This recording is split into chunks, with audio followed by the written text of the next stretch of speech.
Hey everybody, this is Nate doing my little chapter summary for our special project. So here we go, chapter 11, becoming an effective teacher.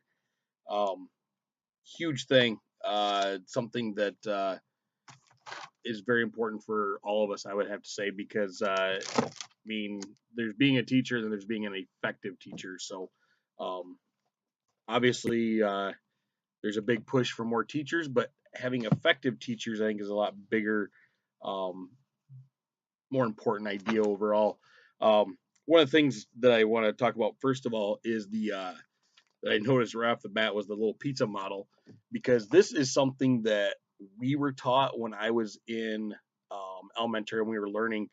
My elementary teacher actually had this little pizza kit thing that had all the different um, fractions of pizza, and we learned them through that way. And I catch myself even to this day when I'm thinking about fractions or when I'm working with students on fraction stuff, I kind of revert back to that whole pizza mentality and that whole, making the pictures using the pizzas to do that. Which so I found it very interesting on this, and I've actually even suggested that to our new elementary teacher that we have, because he works with me as like for accountability group, and he was talking about his trying to get the kids to understand fractions the other day and how to add them and how to subtract and things like that. So it was something that I suggested to him, and then I see it in our thing today, and I just kind of started laughing actually a little bit about it. But just something I wanted to start off with. Um, First part, student motivation, a huge thing. Okay, to me, this is something that if the students aren't motivated to be there, it makes our life a whole lot more difficult and a whole lot more frustrating on our end because we're not able to see the successes easily, and we a lot of times feel like we just worked so hard for something that just didn't happen.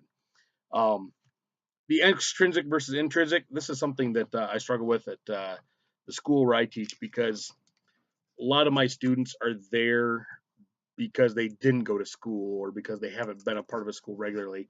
So to a lot of them, there is no intrinsic motivation. They don't have that, and that's kind of why they're at the school that I'm teaching at.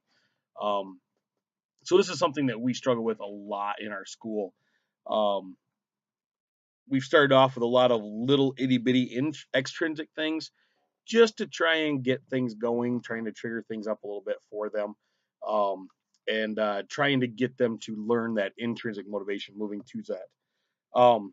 Teaching their interest, obviously, you got to have them interested. Make it something that's fun, interesting to them. Now, not everybody's going to understand, um, all things. They're not going to be interested in uh, how to name chemicals, how to name, whatever it is that we may be teaching.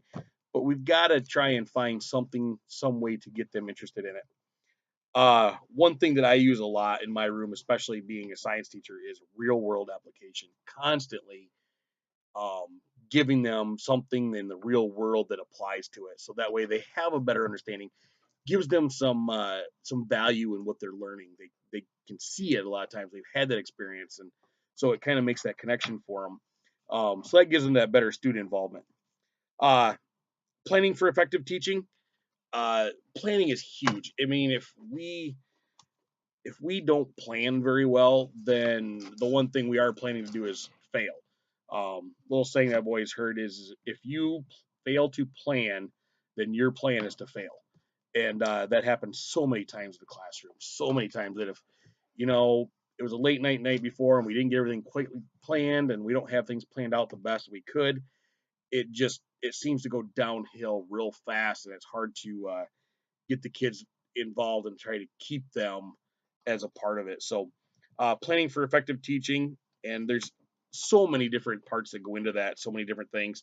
That table 11 the essential teaching skills, huge part of that I definitely looked at. Number one, the beliefs. What are our expectations? What do we believe as teachers? How high of expectations do we have? Do we need to adjust those a little bit depending on the class, depending on the students we have? And enthusiasm. A lot of my students they leave my classroom at least realizing that I'm enthusiastic about the subject and that bring a lot of energy and things into it. And there's some days that I leave the classroom and I just feel exhausted because putting so much enthusiasm and so much excitement into the class and into the lesson, so that the kids are involved, sometimes it can be draining on you. Um, Again, the organization, making sure that things are organized, we're ready, we're planned. That's a huge part. Focusing. What are we going to show them? What are we going to let them see? How are they going to be involved? Um, you know, the little video clips that we add in, the charts, the tables, all those other little things that help with the focus, help keep the kids looking at things. And then review. I think that's huge for us because we've got to review with them. You know, partly for us more than them even because then we know as teachers whether they've gotten the concept or not. If we don't ever review it and we just go straight to like the closure part or we go to the assessments later on and we've never reviewed with them and never learned do they know it or not, then we've kind of set ourselves up as failures as well, and we're not going to help the kids out with that. So that's a huge thing with that. Obviously being a class that is based on urban uh, ideas and the diversity there.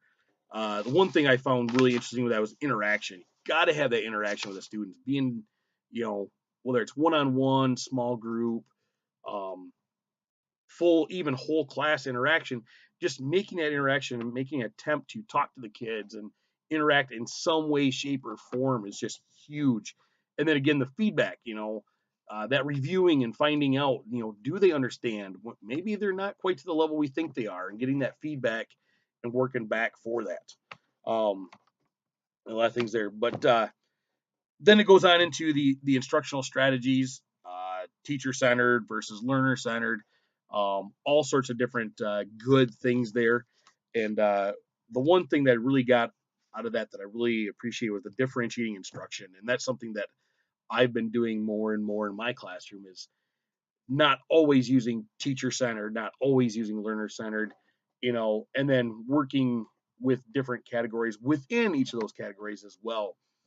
Different strategies, different activities, different learning methods. And the big thing is that allows the kids that don't all learn by reading and writing or by hearing and writing or by just seeing a video or just doing a lab.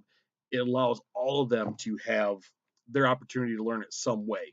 And so teaching it in more than one way is just a huge thing and it helps the kids so much. So overall, a little quick summary here. The big picture is in order to be effective teachers, I think the one thing we have to remember, much like the example they gave in there of the geography class, was that the students don't just learn the content that they have to for the subject, but they also learn those life lessons, the respect for individuals, the process of meeting deadlines, and all those additional things. And so that's just something that we as teachers, we got to be able to look back and we got to be able to see, what is the big picture? What is it that we are ultimately trying to accomplish as teachers with our students? All right, thanks.